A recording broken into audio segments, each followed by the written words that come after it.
Hey everyone, welcome. Today we are going to get behind the wheel and talk about something pretty much all of us go through, that universal rite of passage that promises freedom and just opens up the whole world, learning how to drive. I want you to think back for a second. Remember that feeling? The excitement, maybe even a little bit of fear, but mostly that incredible pull towards just being able to go wherever you want. That feeling of independence. So many of us know that feeling. And honestly, that's the real starting line for any new driver. All right, so here's our game plan. We're going to break down the whole journey. We'll start with that first decision, then actually getting behind the wheel, learning all the moves, figuring out the language of the road, and finally getting to that point where you feel totally confident. Okay, first step, the decision. It all starts with a choice, right? Before a key even gets near the ignition, you have to decide you want to do this. So this first part is all about the why. What gets this whole adventure started in the first place? And for so many of us, this is really what it's all about. I mean, learning to drive, it's not just about getting from point A to point B. It's this massive step towards personal freedom. It's having the ability to just go where you want, whenever you want. And listen, the reasons are different for everyone. Maybe you need a car for your new job, or you've got to help out with family stuff, driving the kids around. Or hey, maybe you're just sick and tired of waiting for the bus. Or maybe it's just that deep down desire to hit the road and explore. Whatever your reason is, it's a powerful one. And it's totally normal to feel a little nervous, right? I mean, alongside all that excitement, there's usually a good dose of anxiety. You're about to learn this super complex new skill. Feeling nervous is just part of the deal.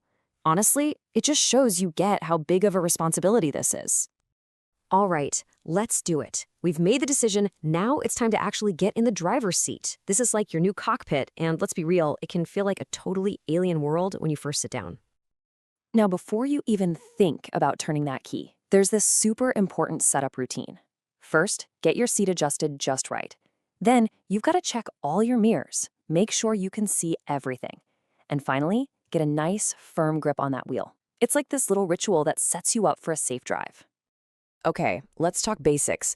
The steering wheel. Obviously, this is your main tool for controlling the car. To steer literally just means to turn left or right.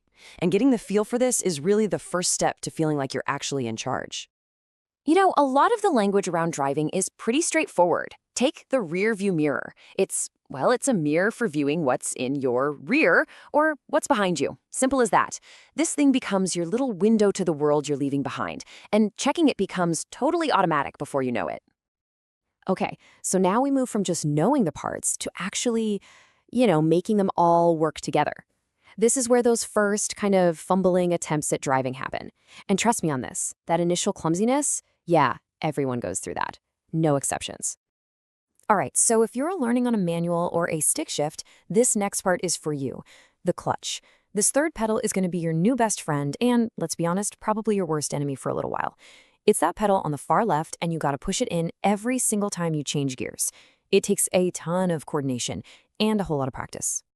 So in a perfect world, right, your instructor is super calm and clear. They're like, gently step on the clutch and shift to first gear.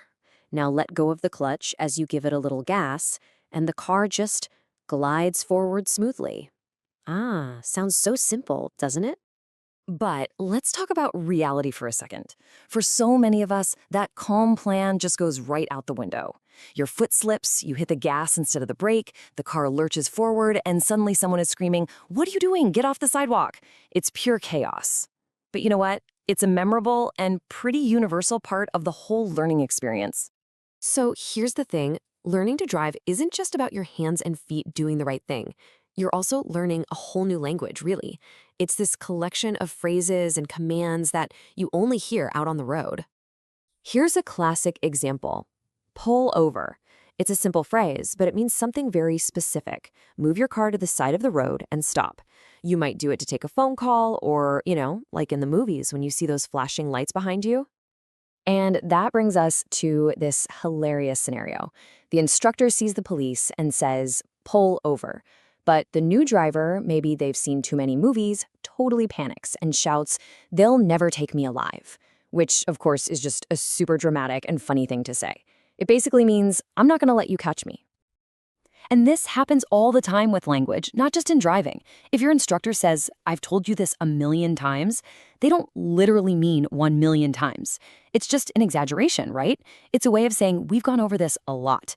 Figuring out these little phrases is all part of cracking the code of communication.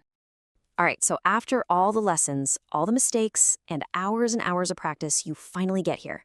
This last section is all about that amazing transformation. You go from a nervous beginner to a genuinely confident driver. So how does that happen? What's the secret?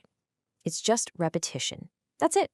All those little things that took so much concentration at first, checking your mirrors, using the clutch, signaling your turn, they slowly become automatic.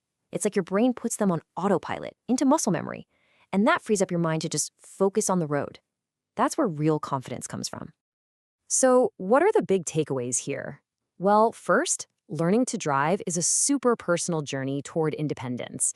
Second, you're learning two things at once, a physical skill and a whole new language. And maybe the most important thing to remember is that making mistakes is totally normal. In fact, it's how you learn. Confidence isn't something you start with, it's something you build up, 1 mile at a time. So, I'm going to leave you with a question to chew on. For those of you out there who drive, what's the most important lesson the road has ever taught you? And I don't just mean about driving, I mean about anything. Think about it.